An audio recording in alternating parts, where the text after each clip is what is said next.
अस्सलाम वालेकुम दोस्तों। आज हम रिवाइज कर रहे हैं pharmaceutics two industrial and quality control. इसमें जनरल इंट्रोडक्शन होगा of the processes used and equipment used. अब दो चीज़ों का हमने करना है इसमें तज़किरा, जो कि एक तो प्रोसेस जो हमारी फार्मास्यूटिक्स में दवा को बनाते हुए होते हैं, और दूसरा ये है कि वो इक्विपमेंट या साजो सामान जो हम लोग यूज़ करते हैं उसके बारे में डिटेल्स तो नहीं होंगी, लेकिन उसका इंट्रोडक्शन होगा। स्लाइड को प्रोग्रेस करते हैं। पहला जो प्रोसेस है वो है मिक्सिंग।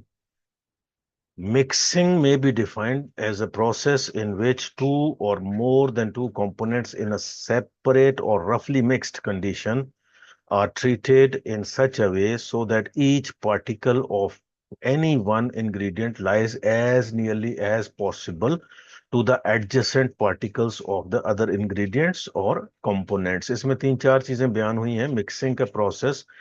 ये मिक्सिंग एक प्रोसेस का नाम है। मिक्स करना, मिंगल करना, यकजान बना देना मिक्स करके। इन विच टू और more than two components in a separate और रफली मिक्स कंडीशन।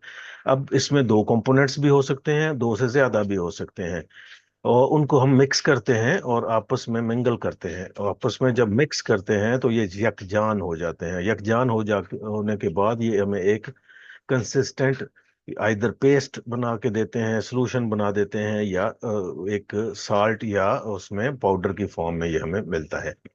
तो इसमें लाजिम नहीं होता कि ये एक दूसरे से मिल जाएं या जुड़ जाएं, बल्कि इनका साथ साथ रहना जरूरी है कि हर पार्टिकल दूसरे नए पार्टिकल के साथ बैठ जाए, और उसको हम जब इस्तेमाल करें तो दोनों की यकजान होने की सूरत में हमें फायदा ज्यादा होता है। दिस प्रोसेस में involve the mixing of gases, liquids और सॉलिड्स। अब इसमें कौन कौन सी चीजें हम मिक्स कर सकते हैं? गैसेस हैं, लिक्विड्स हैं और सॉलिड्स। इनको आपस में भी मिक्स कर सकते हैं, और कुछ गैसेस को आपस में मिक्स कर सकते हैं, गैस को लिक्विड्स के साथ मिक्स कर सकते हैं, लिक्विड्स को सॉलिड्स के साथ मिक्स कर सकते हैं। तो ये सारा मिक्सिंग का प्रोसेस कहलाता है। कॉम्बिनेशन भी एक कोई भी हो सकती है इनमें से, और इनकी कंसिस्टेंसी या रेशो जो होती है कि अगर 1% बनाना तो 1% गैस डालेंगे लिक्विड में, तो वो 1% लिक्विड में गैस बन गई। ठीक है, तो इसमें कंपोनेंट्स की जो रेशो है वो भी डिफरेंट हो सकती है। तो mixing is one of the most common pharmaceutical operations. It is difficult to find a pharmaceutical product in which a mixing is not been done. गोया कि ऐसा कोई भी फार्मास्यूटिकल प्रोडक्ट एंड प्रोडक्ट नहीं होता जिसको मिक्स करके ना बनाया गया हो। अगर सिंगल इंग्रेडिएंट प्रोडक्ट है तो उसको मिक्स किस में करना, लेकिन दो इंग्रेडिएंट या उससे ज्यादा होते हैं तो ये लाजिम मिक्स करने पड़ते हैं हमें, और उनको मिक्सिंग के बाद ही इस्तेमाल किया जाता है। अब आगे जाना है हमने, और आगे ये देखना है कि आप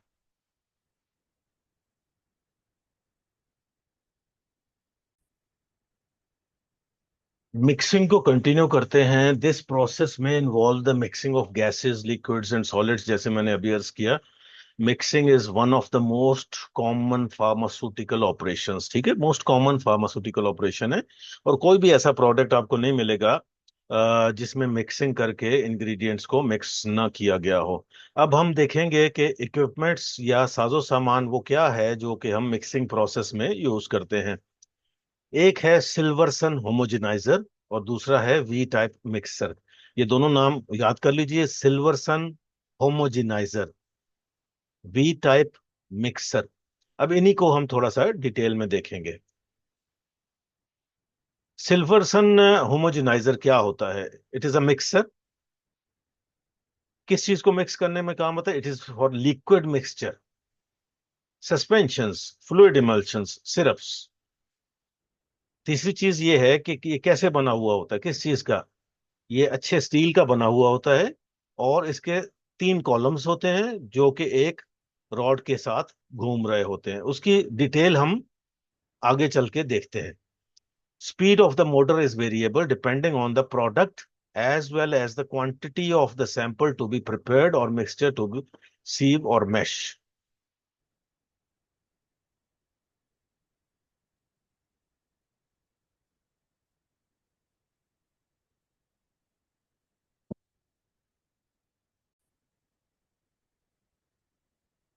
सिल्वरसन होमोजेनाइजर को हम कॉन्सेप्ट समझने के लिए यूं देखते हैं कि इसकी तस्वीर देखते हैं।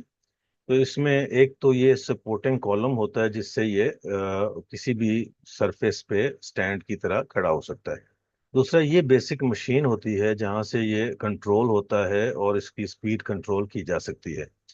उसके जो रॉड्स हैं, जो सपोर्टिंग रॉड्स हैं, वो तीन हैं और सेंटर में एक जो रोटेटिंग रॉड होता है वो है। इसमें होमोजेनाइज करने के लिए ये जो हिस्सा लगा हुआ है ये बड़ा इंपॉर्टेंट है। इसमें से जो मॉलिक्यूल्स हैं गुजरते हैं और टूटते भी हैं और मिक्स हो जाते हैं। अब हम इसकी फंक्शनिंग देखते हैं कि हम इसको समझने के लिए इसकी एक छोटी सी वीडियो देखते हैं।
तो आपने देखा कि इसकी फंक्शनिंग कैसे होती है और ये वीडियो बहुत ही आसान बना रही है इसको हमें समझने के लिए।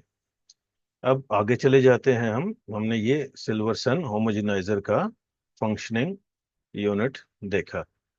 सेकंड जो है वो वी टाइप मिक्सर है। V type mixer is used for large scale mixing of powders. अब हमने सिल्वरसन के बारे में पढ़ा था कि वो लिक्विड्स को मिक्स करने के काम आता है। तो वी टाइप मिक्सचर जो है वो है मिक्सिंग ऑफ पाउडर्स के लिए, स्पेसिफिकली फॉर पाउडर्स या solid material.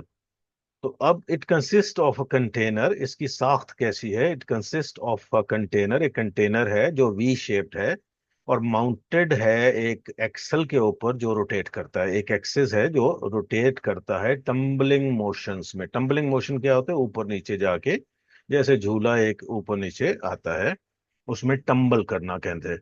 Efficiency of this type of mixture largely depends on the speed of the rotation.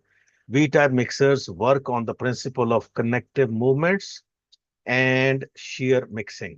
अब ये है वो शक्ल, जो शेप है जो आपने याद रखनी है। इसमें वी टाइप मिक्सर है, वी टाइप कंटेनर है। इसमें रॉड पे ये फिक्स हुआ हुआ है। ये जो रॉड नजर आ रहा है थोड़ा सा इसके अंदर से गुजरता हुआ है, यहाँ पे फिक्स है। यहाँ पे इसकी मोटर लगी हुई है और मोटर आप कंट्रोल कर सकते हैं। बड़ा सिंपल हो गया। दिस इज द इनलेट जहाँ से आप सोल्यूशन नहीं, जहाँ से आप पाउडर या मिक्सचर डालते हैं किसी सॉलिड चीज का, और उसको मिक्स करने के बाद टम्बलिंग मोशंस के साथ जब ये मिक्स हो जाता है तो यहाँ से आउटलेट से निकाल लिया जाता है। इसकी भी हम वीडियो प्रेजेंटेशन देखते हैं।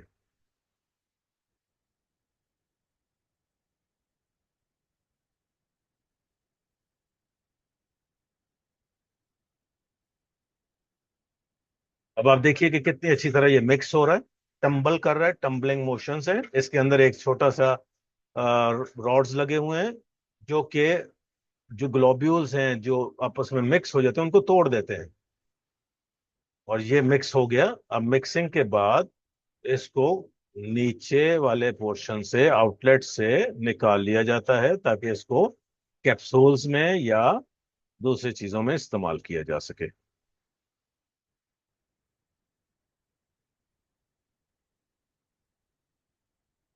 दूसरा जो प्रोसेस है जो हमने याद रखना है वो है साइज रिडक्शन। साइज रिडक्शन का क्या मतलब होता है कि बड़े साइज का सब्सटेंस केमिकल जो है इस शक्ल में हमें मिला है कि जैसे वो बड़े साइज में है, उसको हमने तोड़ के छोटे छोटे पीसेस या छोटे साइज में या पाउडर की शक्ल में हमने ले आना है, जिसको बाद में मेडिसिन के तौर पे इस्तेमाल किया जाएगा। अब size reduction is a process again, another process of reducing the particle size of a substance to a finer state of subdivision। जितना फाइन कर सकें उसको छोटे पीसेस बनाए जा सकते हैं, या कोर्स पार्टिकल्स हो सकते हैं, या उसको पाउडर फॉर्म में हम तकसीम कर सकते हैं। तो तीन हिस्सों में डिवाइड कर सकते हैं, स्मॉलर पीसेस, कोर्स पार्टिकल्स या powder. So this is a process which reduces the size of the particles. Size reduction process is also referred to as comminution and grinding. Simple अल्फाज में हम grinding कहते हैं इसको। When the particle size of the solid is reduced by mechanical means, it is known as milling. अब यही process जब हम मैकेनिकल्स मशीन्स के जरिए करते हैं तो उसको मिलिंग कहते हैं, milling process. Size reduction increases the surface area of the drugs that help in rapid solution formation in the case of chemical substances।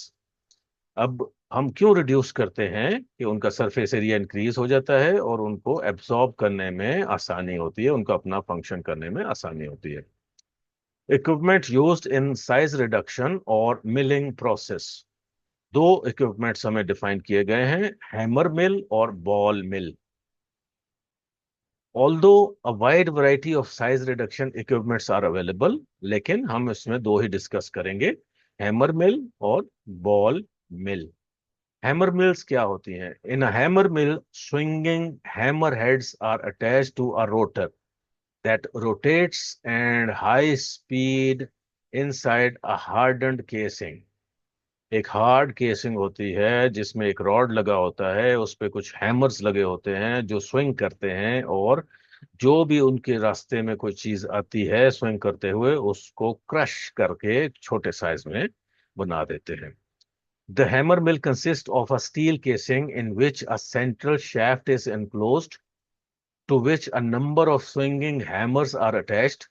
When the shaft is rotated, the hammers swing out to the radial position. On the lower part of the casing, a screen of desired size is fitted, which can be easily replaced according to the particle size। इसको हम machine का diagram की शक्ल में देख लेते हैं कि हैमर्स लगे हुए हैं एक रोटेटिंग डिवाइस के ऊपर। जब इसको रोटेट करते हैं तो ये जो भी मटेरियल इनके सामने आता है उसको तोड़कर उसको पार्टिकल्स में डिवाइड कर देते हैं, और इस मशीन का फीडिंग मटेरियल यानी कि इनलेट ये ऊपर होता है, आउटलेट इसका भी नीचे की साइड पे जैसे ये दिखाया गया है ये होता है। तो बड़ा सिंपल सा hammer mill, simple hammer mill. अब material is crushed and pulverised to make a crush into dust and powder. Pulverise करने का मतलब होता है किसी चीज को पाउडर बना देना। Between the hammers and the casing and the remains in the mill until it is fine enough to pass through the screen। Screen क्या है? स्क्रीन यहां पे लगी होती है जो कि ये स्क्रीन है, ये जो है ब्लैक, ये स्क्रीन है। स्क्रीन क्या करती है? छाननी। वो छान के प्रोडक्ट को बाहर निकाल देती है, इसके अंदर एक स्क्रीन है। So it is a rapid in action. इसका एडवांटेज ये है कि it is rapid in action, it is highly capable of grinding many different types of materials. The particle size of the material can be reduced, can be easily controlled by changing the speed of the rotor, hammer type, shape and size of the screen। ये सारे changeable हैं according to the need। अब आगे जाते हैं जी हम। Ball मिल। Ball मिल क्या होती है? The ball mill which is also known as jar mill consist of horizontally rotating hollow vessels of cylindrical shapes with the length slightly greater than it's diameter. Shape देखेंगे तो हमें अंदाजा होगा कि क्या बयान हो रहा है। अब ये है जो एक ड्रम है जिसकी लेंथ एंड डायामीटर का उन्होंने कंपैरिजन किया है। ठीक है, ये बेसिकली मशीन है जो कि इसको कंट्रोल करती है, इसकी स्पीड को कंट्रोल करना, इसके टेम्परेचर को कंट्रोल करना। बेसिक इसके अंदर बॉल्स होते हैं जो कि मटेरियल को क्रश करते हैं। It is responsible for side reduction. The mill is partially filled with the balls of steel or paddles which act as grinding material. If pebbles are used, it is known as paddle mill. Or if rods and bars are used, it is called bar mill. Simple हो गया। Pebbles हैं तो pedal मिल है, rods लगे हुए हैं तो बार मिल इसको कहते हैं। In which the length is about 4 times that of diameter. Length और विड्थ का इसमें जरूर क्वेश्चन आता है, ये याद रखना है। In which the balls are somewhat smaller than the ball mill. If balls of the different sizes are used in a conical ball, they separate, they segregate according to the size and provide progressive grinding. Most ball mills utilized in pharmacy are switch operated। जैसे हमने आपको दिखाया कि ये switch लगे हुए हैं, इसमें स्विच ऑपरेटेड इलेक्ट्रिकल मशीन्स हैं। और इसमें याद ये रखना है कि ये इसमें ड्रम होता है जिसकी लेंथ और विड्थ का मुआवजा जरूर करना है आपने। उसके बाद ड्राइंग प्रोसेस आ जाता है। ड्राइंग प्रोसेस क्या होता है? सुखाना, किसी भी प्रोडक्ट को पानी से पाक करना या पानी उसमें से निकाल देना, उसको खुश्क करना। Drawing is a mass transfer process consisting of removal of water or another solvent by evaporation from a solid, semi-solid और liquid। ठीक है, तीनों प्रोडक्ट से, सॉलिड हो, सेमी सॉलिड हो या लिक्विड हो, उसमें अगर वाटर रिमूव करना है या कोई भी दूसरा सॉल्वेंट रिमूव करना है, इसी प्रोसेस को ड्राइंग कहते हैं। And it is a mass transfer process, again a process. ठीक है, this process is often used as final production step before selling और packaging products. A source of heat and an agent to remove the vapor produced by the process are often involved. In bioproducts like foods, grains, and pharmaceuticals like vaccines, the solvent to be removed is almost invariably water। आमतौर पे water ही remove किया जाता है, लेकिन दूसरे solvents भी हो सकते हैं। तो हम इसको फार्मास्यूटिक्स में भी यूज करते हैं और इसको फूड इंडस्ट्री में भी ड्राइंग प्रोसेस को यूज किया जाता है। Equipment used in a drawing process: belt dryer and vacuum tray dryer. अब मैं कोशिश कर रहा हूं कि आपको आहिस्ता आहिस्ता सिखाऊं और इसमें आप लोगों को समझ आए। तो इसमें ये याद रखिएगा कि इक्विपमेंट या सामान जो यूज होता है, इसमें एक है बेल्ट ड्रायर और दूसरा है वैक्यूम ट्रे ड्रायर। तो हम इनकी तफसीली बात कर लेते हैं, बेल्ट ड्रायर और वैक्यूम ड्रायर की। बेल्ट ड्रायर, ड्रायर का मतलब खुश्क करने वाली मशीन या पानी को रिमूव करने वाली machine. Belt dryer is a continuous drawing equipment. Continuous drawing equipment होता है ये। Belt dryer is a widely used for chemical, food and pharmaceutical industries. It is specially suitable for drying raw material that are good in breathability and in shape of pieces, strips or granules। उनकी shape छोटी होनी चाहिए और उसमें cutting में हो या slices हो तो वो ज्यादा जल्दी इसमें ड्राई हो जाते हैं। It is also possible to dry the pasted raw material such as filter cake after shaped after shaped through the granulator और एक्सट्रूडर। इसमें आप पेस्टेड रॉ मटेरियल भी ड्राई कर सकते हैं। इसकी हम शेप देख लेते हैं ड्रायर की। बड़ा ही आसान है। Belt type dryer, belt type dryer में एक कन्वेयर बेल्ट होती है जिसमें आप यूज करते हैं। ये बड़ी सिंपल सी दिखाई गई है। यहाँ से मटेरियल फीड किया जाता है, इसके अंदर जाता है, इसके अंदर भी काफी सारी बेल्ट्स लगी होती हैं जो हीटिंग प्रोसेस के जरिए इसको ड्राई करती हैं। लेट्स सी कि इसका कॉन्सेप्ट हमें किसी वीडियो के जरिए समझना हो तो कैसे समझते हैं। ये है वो मशीन जो कि हमें समझाएगी कि ये कैसे चलती है, अंदरूनी तौर पे कैसे चलता है ये मशीन। आप देखें तो ये बेल्ट ड्रायर है जिसमें फीड किया जा रहा है मटेरियल। फीड का मतलब है इनलेट। जो हमने मटेरियल ड्राई करना है वो यहाँ से बेल्ट्स के जरिए यहाँ यहाँ होता हुआ ये बाहर निकलेगा। ये जो एयर सर्कुलेट कर रही है ये गर्म एयर है। गर्म एयर इसको फौरी तौर पे एक खास टेम्परेचर पे ड्राई करती है, और उसके बाद ये आउटलेट से आउटपुट इसकी निकल आती है जहां पैकिंग की जाती है, इमीडिएट पैकिंग।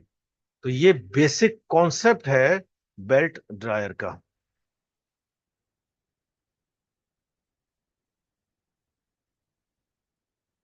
उसके बाद आ जाता है vacuum tray dryer. Vacuum tray dryer is used mainly for drying of high grade temperature and oxygen sensitive products. High grade temperature and oxygen sensitive products, ये फार्मास्यूटिकल प्रोडक्ट्स भी हो सकते हैं, फूड प्रोडक्ट्स भी हो सकते हैं। तो वैक्यूम ट्रे भी एक स्पेशली डिजाइंड इंस्ट्रूमेंट है, या आपकी मशीन है जो ड्राई करती है उन सेंसिटिव प्रोडक्ट्स को जो टेम्परेचर और ऑक्सीजन सेंसिटिव कहलाते हैं। Vacuum tray dryer is highly suitable for drying hygroscopic substances which are dried to a very low residual moisture content level। Hygroscopic वो होते हैं जो पानी को अपनी तरफ खींच लेते हैं, नमी को खींचते हैं। नॉर्मल एनवायरनमेंट में अगर रख दें तो वो फौरन गीले गीले हो जाते हैं, तो उनको हमने ड्राई करने के लिए वैक्यूम ट्रे ड्रायर की हेल्प लेनी होती है।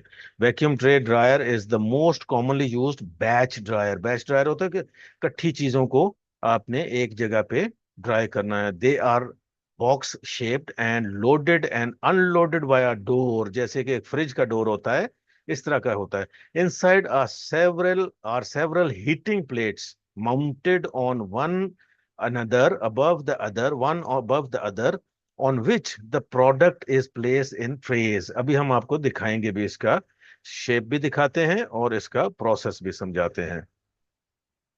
लेट्स सी कि ये हमें क्या चीज मिली है। वैक्यूम ट्रे ड्रायर, इसके मुख्तलिफ साइजेस हो सकते हैं।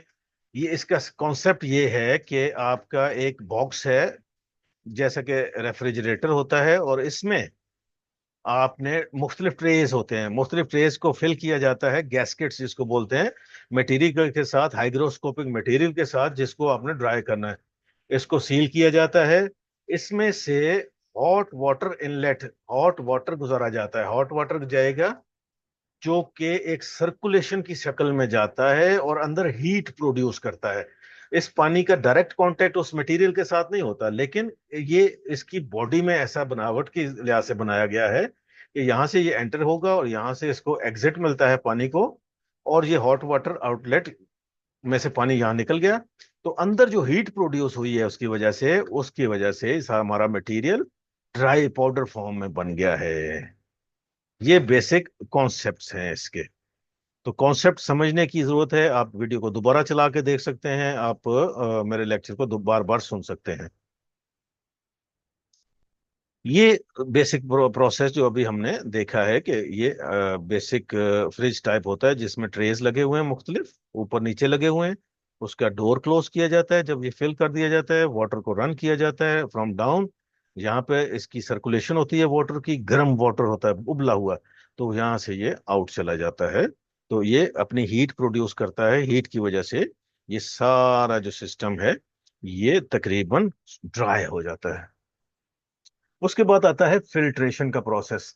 The separation of a solids from a liquid by means of porous medium और screen which retains the solids and allows the liquids to pass is called filtration.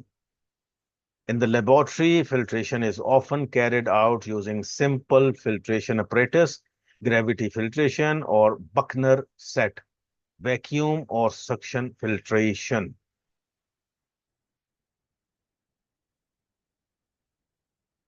तो हमने ये देखा कि separation of the solid from liquids, solids from liquids. अब जैसे mixtures होते हैं, पानी में सॉलिड्स होते हैं जैसे सॉल्यूट और सॉल्वेंट्स, तो आपने देखा कि इसमें ये सेपरेट करने के प्रोसेस को कहते हैं हम फिल्ट्रेशन। और फिल्ट्रेशन का प्रोसेस